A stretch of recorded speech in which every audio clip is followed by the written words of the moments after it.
This show is brought to you by Safety FM.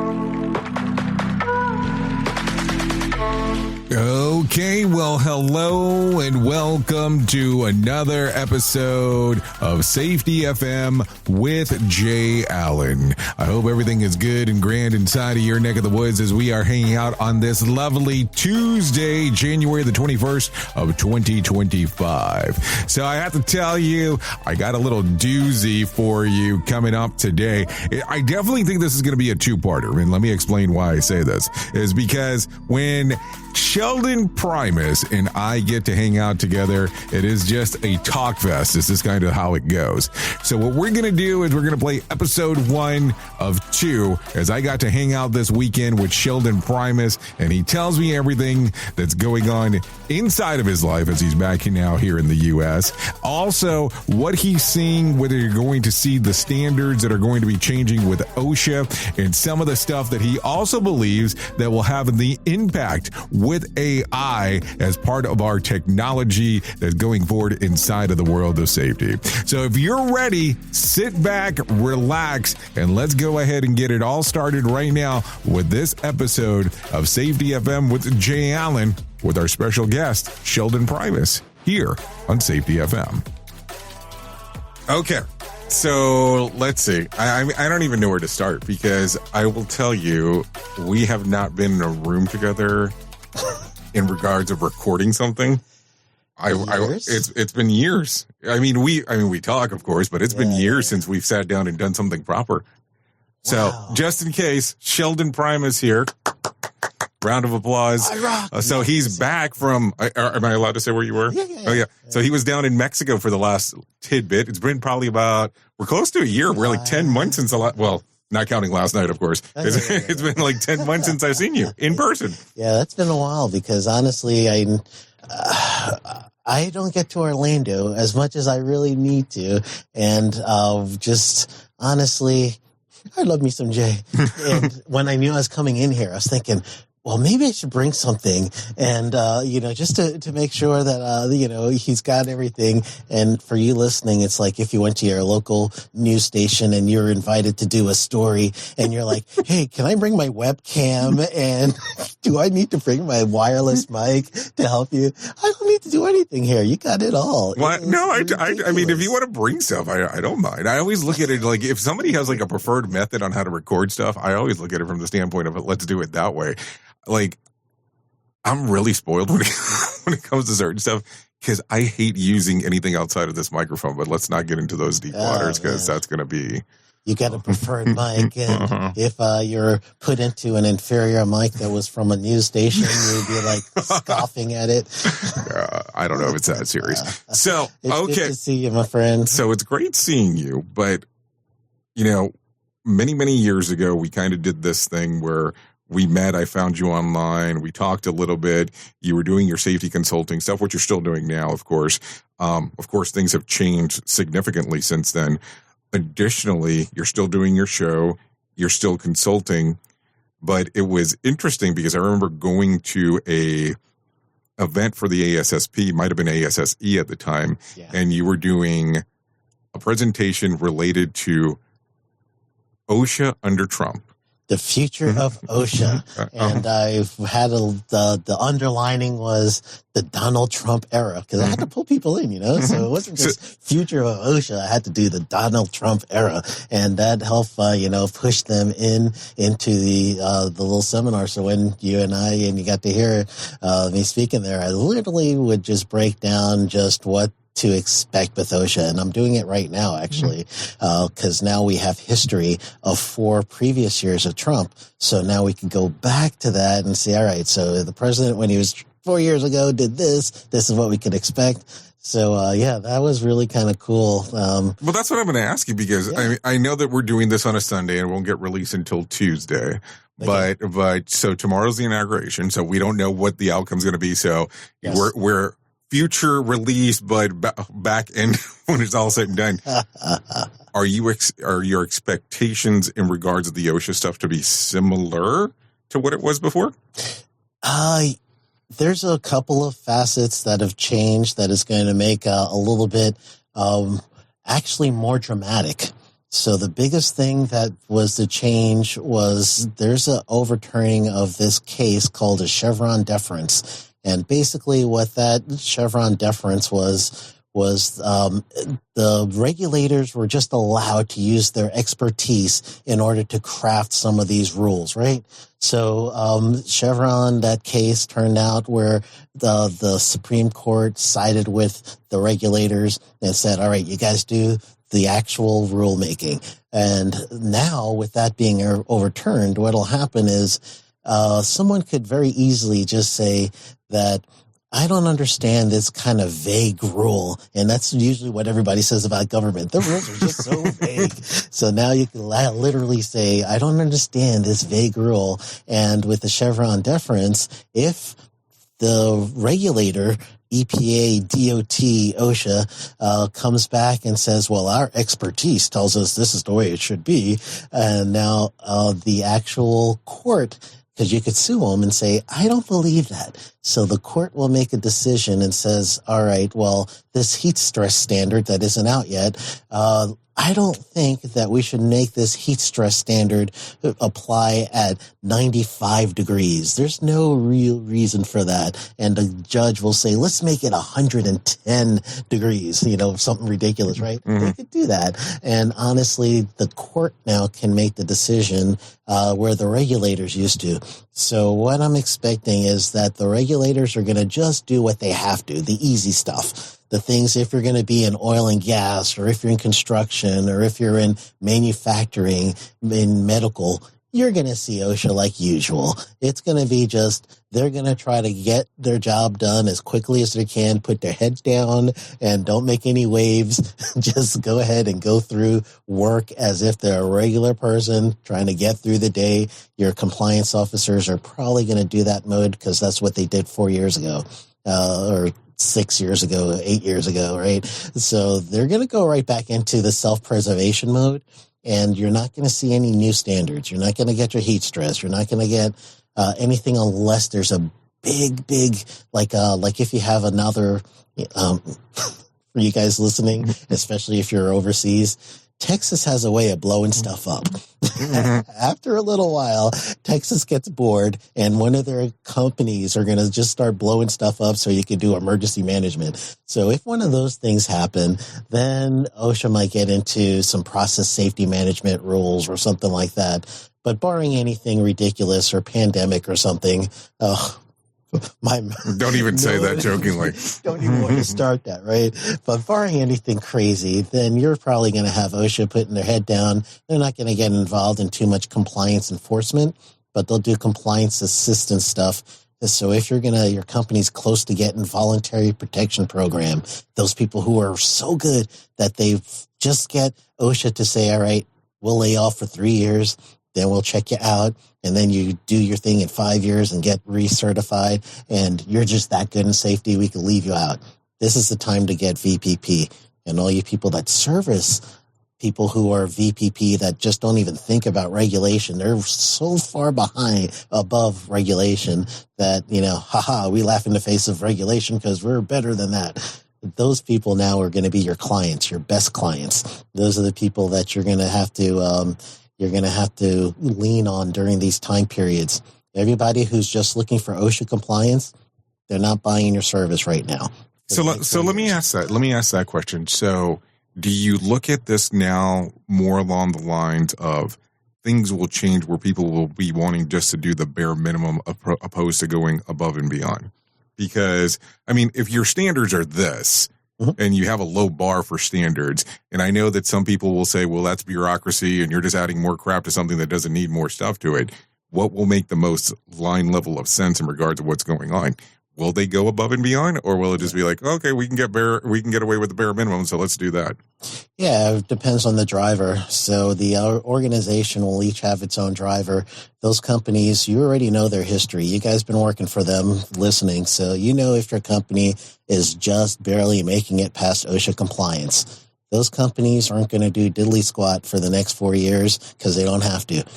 But those of you that know that your company has been trying and you're just steps away from making a new change where you're now doing job safety analysis, or you just decided to purchase a program to help you get your paperwork in line so that you could now start looking at your trends and data related to injury and illnesses.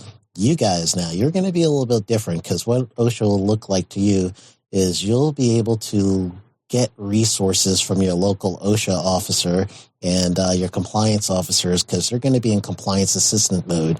So you now could get someone to show up at your safety days and start talking to your people about that. You're going to also be able to negotiate with them in those, whenever you get an OSHA fine. For those of you that are not familiar with the U.S., you could talk to OSHA a little, and you could do what's called an informal conference, and you just kind of state your case. OSHA will listen to you, and then they'll reduce your fine if they can.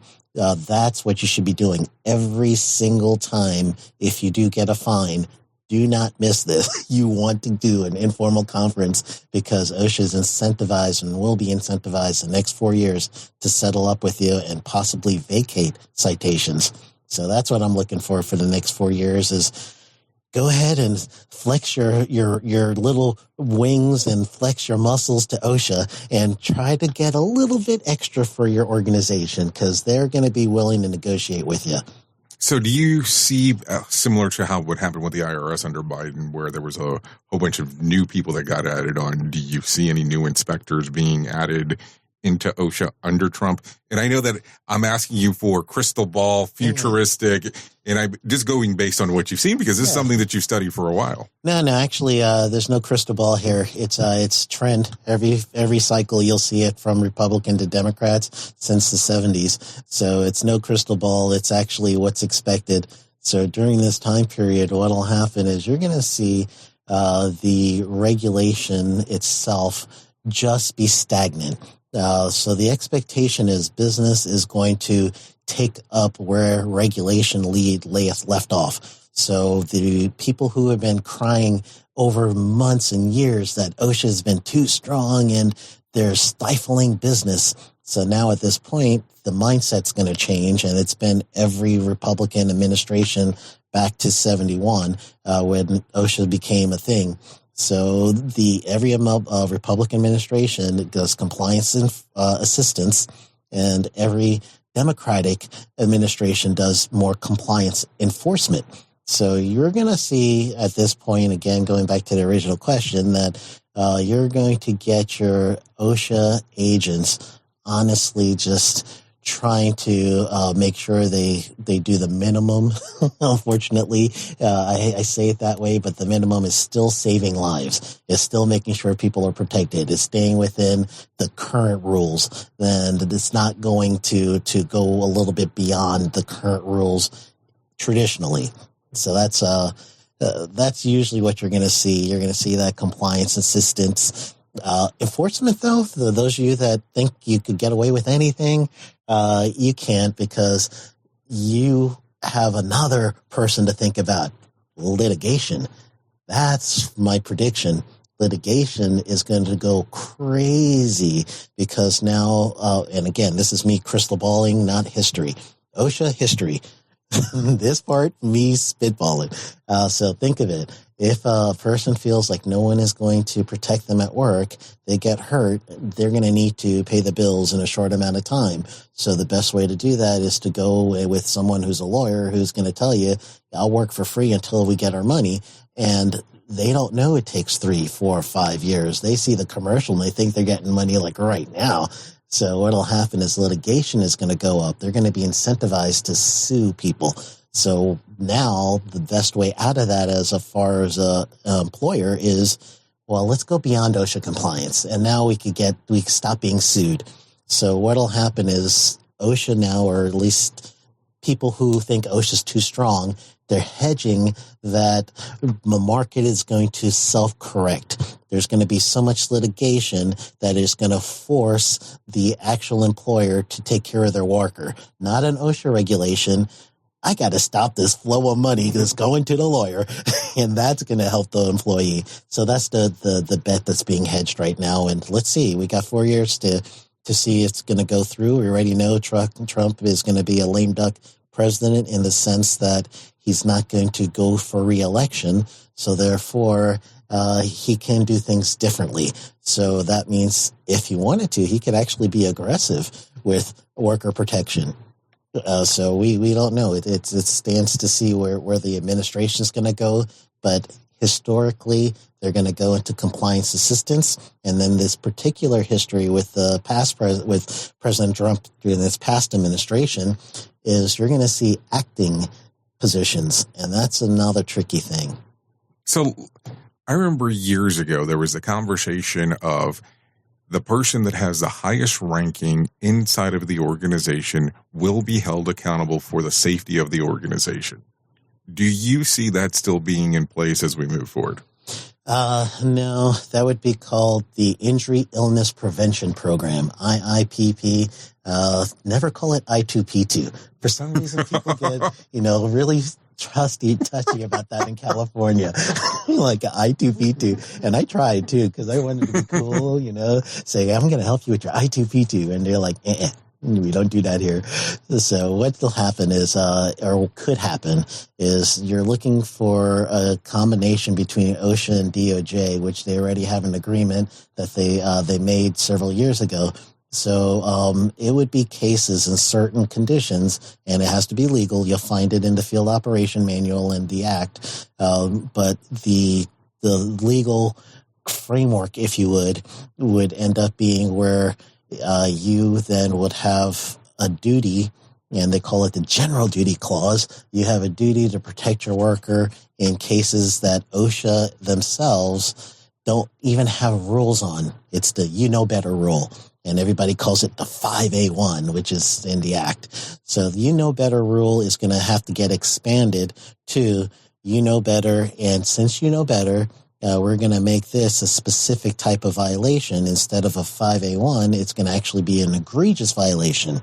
And then the terms of egregious now will have to expand, and that's an actual legal term. And if that happens, it's jail time.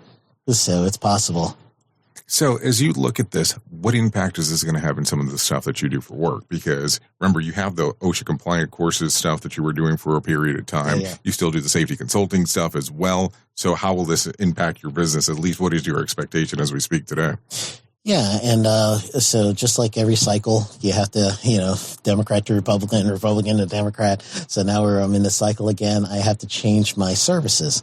So now my services are going to be more, instead of mock OSHA audits, I'm going to get a reduced amount of those. It's really going to be like the process safety management, oil and gas. I'll get a couple of probably medical facilities that want me to do that, manufacturing. So I'm going to focus that service to those industries. But then whatever shortcomings us consultants would have with the missing clients that are OSHA compliance only, what we're going to end up having to do now is we're going to have to look for a driver.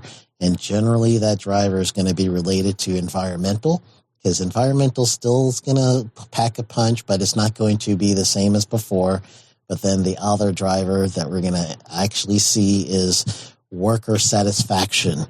If the workers are going to work for you and they're going to want to work for you, intrinsic value, meaning they love working for you because it makes them feel good about what they're doing. So that intrinsic motivation, if you could, as a safety consultant or someone like that, say my services can now make someone feel better about working for you, that equals they're working harder, they'll be engaged, less injuries and illness, but just so happens they're going to give you more production.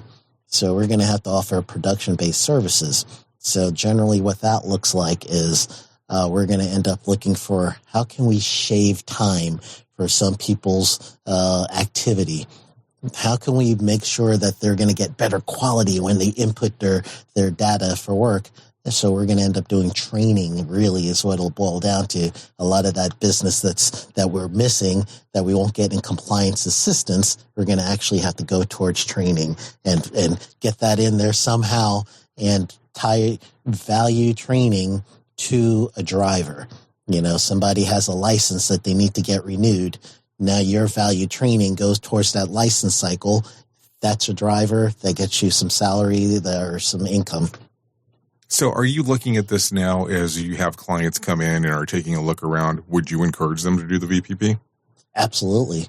Yeah, because it's a win-win for them. It's a win-win for safety. It's a win-win for you as a consultant, because what will happen is anyone who's ready for voluntary protection program, VPP, they're already past OSHA compliance and all the compliance stuff. They're looking at ANSI guidances. They're looking at the ISO 45001 and 45003. They want to be able, and for those of you that don't know, it's International Organization of Standardization, ISO. They have a guidance for safety management system, 45001, and then a guidance for how would you manage psychological safety on a business practical level is ISO 45003. So now if you get trained yourself to be an implementer or someone who could be an auditor, that's going to be how you as a consultant or you as someone who's looking for a job, you get your ISO certification as an auditor, an implementer, or whatever, you pivot and focus on those companies that are going to be looking for that next step. They want to get ISO. They want to get VPP because they're also going to be people who can spend money for you. The people who are just thinking of OSHA compliance, think of it. They're your local, roofer. They're pretty much the local guy who doesn't really understand safety and health, but all of a sudden their business is enough that they're able to have 100 workers. Those are the ones that are really going to be not giving you the money and the attention that you would need to survive during this next few years. And it's a pivot. That's really what it boils down to. It's a pivot. So as you're looking overall at the whole aspect, is there something that us as, just say, average workers inside of an organization that we're not looking at that we should be looking at? Something out of the ordinary where it might be, okay, everybody's looking right, but take a look left here for just one brief moment in time. Are you going to ask me to give away my secrets? Of course. That's why you're here. Is this what this is about? He's probably out there, he's going to record this. He's going to listen back to it beforehand, and he's going to start buying stock. Of course. Yeah, absolutely. There's something that you should be thinking of that, it's like when you're out in nature and you're always, everybody's looking one way and you're thinking, oh, that's where the nature is. But the nature's like laughing at everybody because it's behind them. The thing that you're looking for right now is you actually, as an organization and even as individuals, I'm convinced that this is the generation of AI. And if you are implementing any kind of service, especially, and you can incorporate an AI component, do it. If you're offering a product and you could do an AI incorporation, do it. And I know it's not normal safety and health talk here. However, it's going to be an everything talk.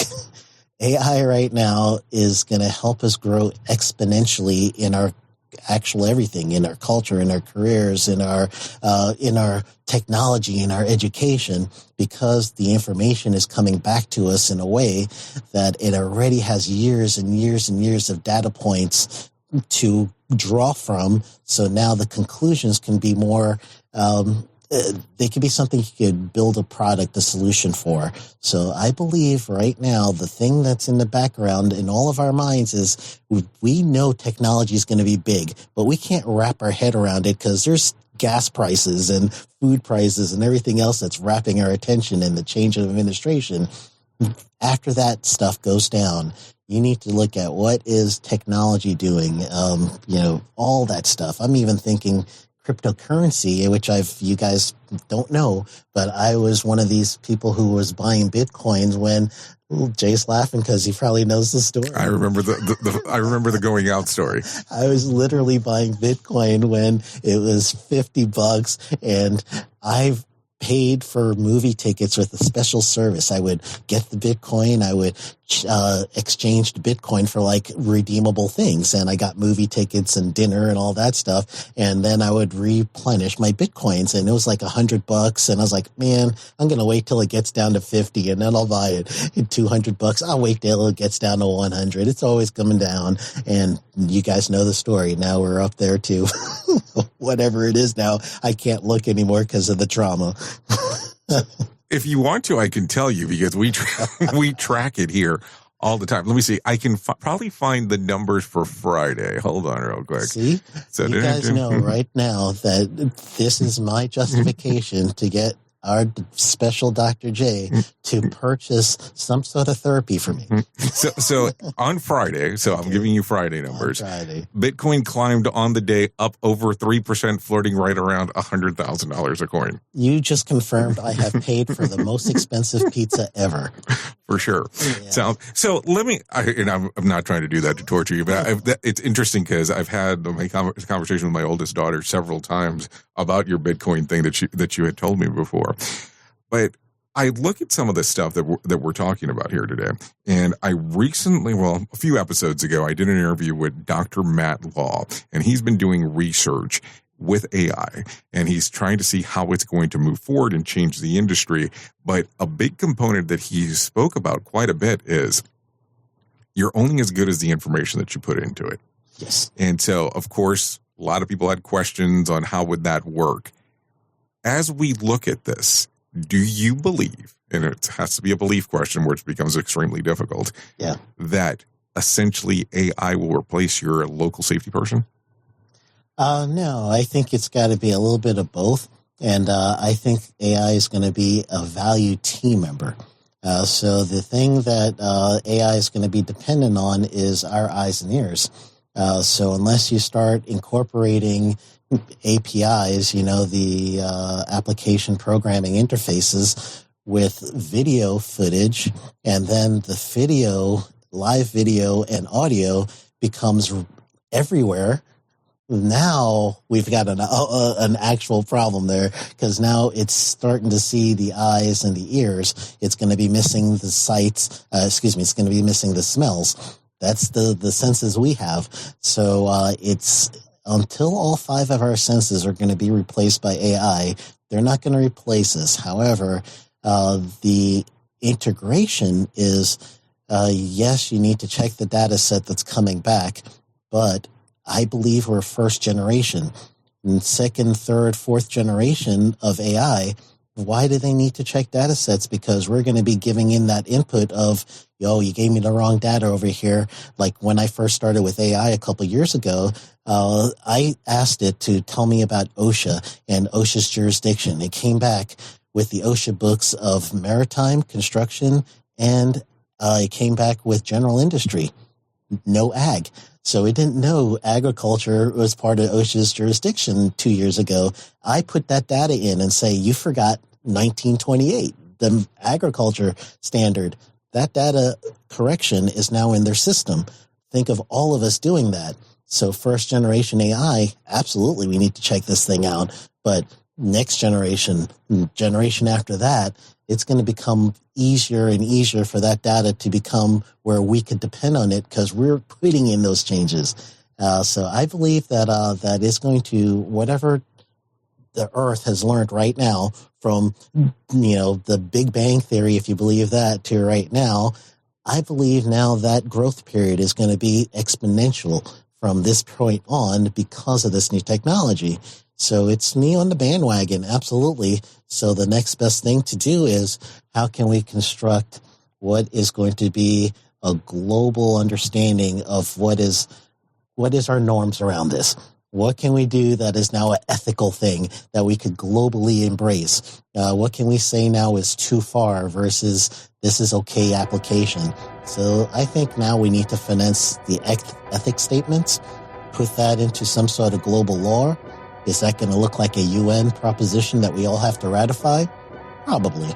That's what I'm thinking. Okay, so we're going to go ahead and cut it off right there. Now, remember to come back next week on Tuesday for the second part of what's going on with Sheldon Primus and him talking about the world of OSHA safety and what is going on inside of the world of AI. So there you go. Episode 1. Part 2 next week. Be on the lookout there. I have been your safety manager and host, Jay Allen. And until next time, be safe.